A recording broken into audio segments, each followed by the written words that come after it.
बहुत समय पहले की बात है।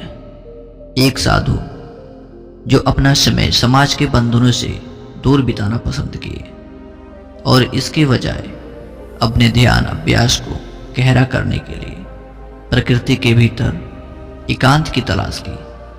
वह हर रोज अपना भिक्षा भोजन इकट्ठा करने के लिए सुबह जल्दी ही स्थानीय गांव में जाते थे और सभी भिक्षु इसी प्रकार रहते थे।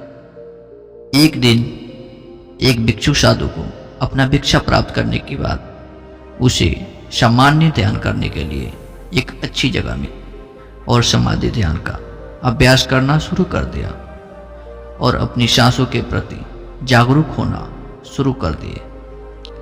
उनकी एकाग्रता इतनी अधिक हो गई कि भिक्षु बहुत देर तक बैठे रहे। कुछ समय बाद अचानक एक जहरीला सांप घूमते घूमते उनके पास आ गया। भिक्षु ध्यान में इतना लीन हो गए कि जैसे एक पेड़ की तरह शांत हो। बड़े सांप ने मौन और शांत साधु को देखा ही नहीं, जो एक पेड़ की तरह स्थिर होकर ध्यान कर रहे थे।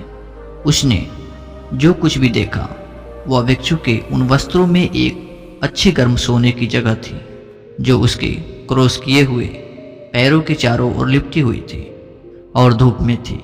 सांप गर्म जगह देखकर भिक्षु की गोद में ही चिपककर गहरी नींद में सो गया। भिक्षु को गहन ध्यान मग्न एकाग्रता में लगभग 1 घंटा इसी तरह बीत गया और सांप भिक्षु की गोद में सोता रहा। कुछ समय बाद धीरे धीरे भिक्षु ने अपना ध्यान अपने परिवेश पर लौटाया और अपनी गोद में एक असामान्य वजन होने का एहसास किया। आप भिक्षु के आश्चर्य की कल्पना कर सकते हैं कि जब उसने सांप को अपनी गोद में देखा हो, जो पीतल जैसा साहसी और बहुत बड़ा था और शांत होकर उनकी गोद में छिप गया और गहरी नींद में सो गया था।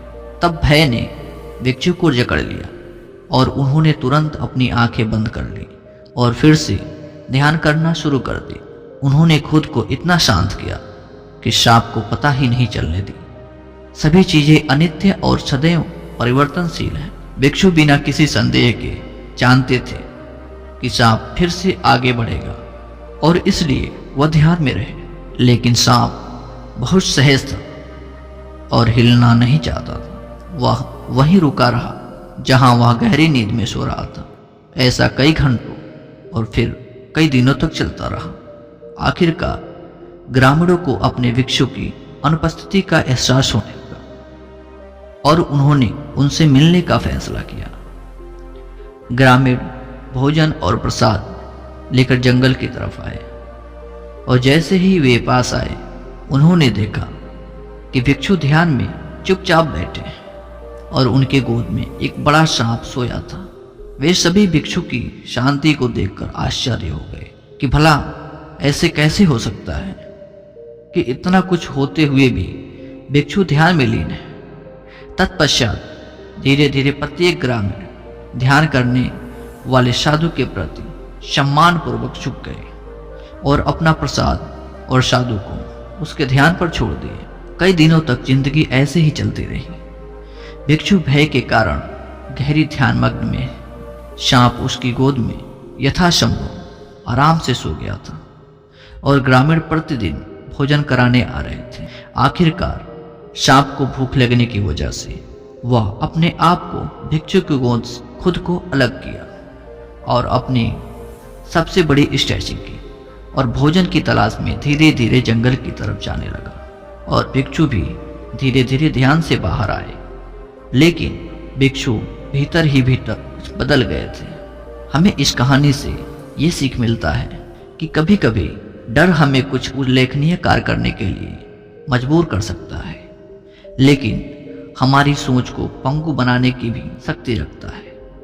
हम में से हर किसी ने अपने जीवन में डर का अनुभव किया है और यही महत्वपूर्ण है कि हम उस डर को अपने सोच पर हावी न होने दें और आगे बढ़ें। डर परिवर्तनशील है और अनिश्चित स्थितियों के प्रति एक स्वाभाविक प्रतिक्रिया है। उस डर से जुड़ना और उसके भीतर जीवन जीना कोई स्वाभाविक प्रक्रिया नहीं है।